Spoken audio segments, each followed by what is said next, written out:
మా ఊళ్ళమ్మ తల్లిని నమ్ముతావు కదా, నీ నిర్ణయం గురించి ఆ తల్లి దగ్గరే అడుగుదాం.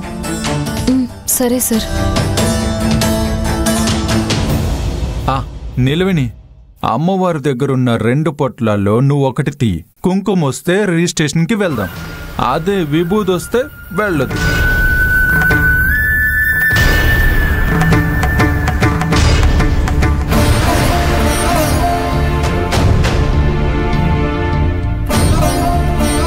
నిలవేణి, ఇంకా ఎందుకు ఆలోచిస్తున్నావు?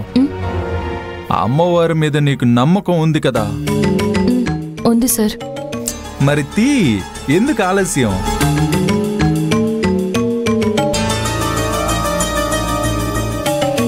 బాగా బాగా చెయ్యి చెయ్యి.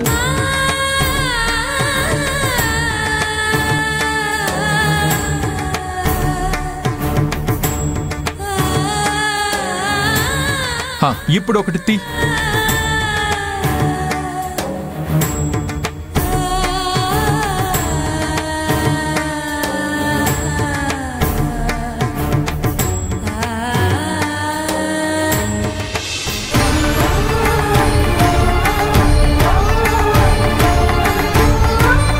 హే, కుంకుమ వచ్చింది.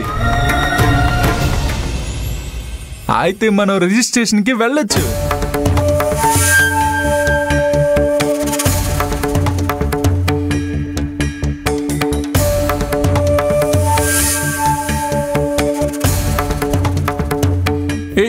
నీలవేణి, అమ్మవారు నీకు కుంకుమ చూపించి రిజిస్ట్రేషన్కి అనుమతించారు కదా, మళ్ళీ ఎందుకు ఈ పొట్లం ఓపెన్ చేస్తున్నావు?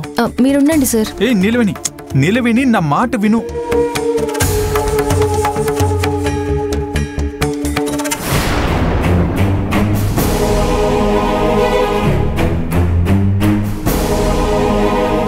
ఏంటి సార్ ఇది? రెండిట్లో కుంకుమ పెట్టి తొండి చేశారు? సారీ నిలవేణి, ఏదో నా సంతోషం కోసం అలా చేశాను. అయితే ఉండండి, నేను పొట్లాలు వేస్తాను. సరే వెయ్, అమ్మవారి అనుగ్రహం ఎలా ఉందో చూద్దాం. అలాగే సార్. ముందు మీరు అటు తిరగండి, నేను పొట్లాలు కడతాను. ఎందుకు? నేను చెప్తున్నాను కదా, మీరు అటు తిరగండి.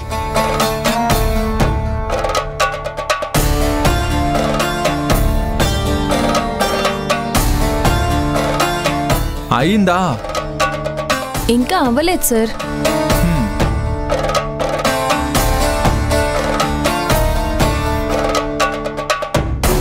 ఇంకా ఎంతసేపు నిలవేణి?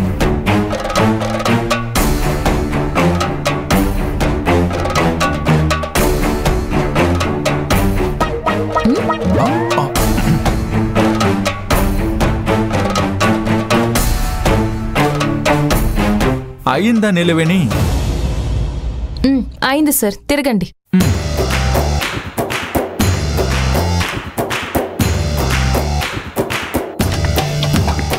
ఇదిగోండి 2 పొట్లాలు, ఇందులో ఒకటి తీయండి.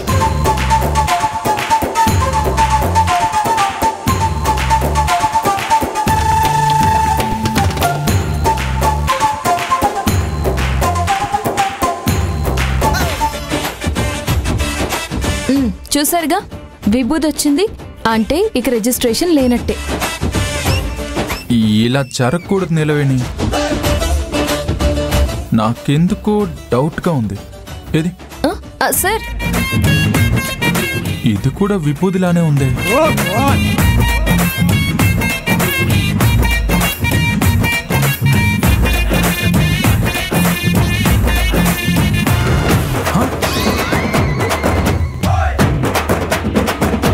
ఏంటి నిలవేణి ఇది? నేను తొండి చేశానని నువ్వు కూడా తొండి చేస్తావా? సార్ అది సరే నిలవేణి, ఇక తొండి ఆట వద్దు. నేను కుంకుమ పొట్లం కడతాను. ఓకే.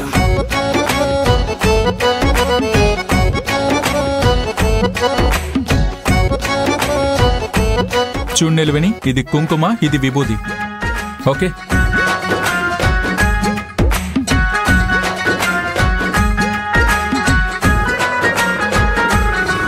ఇది అమ్మవారి నిజమైన నిర్ణయం నిలవేణి. నీకు నచ్చిన ఒక పొట్లం ఓపెన్ చేయి.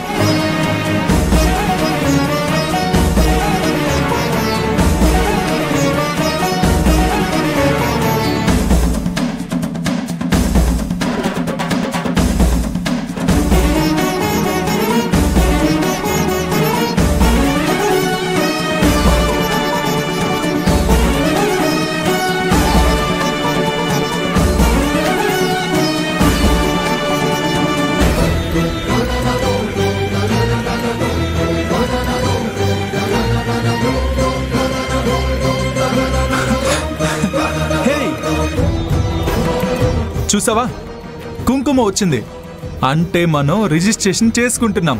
ఏమంటావు నిలవేణి? ఇది అమ్మవారి నిర్ణయమే కదా.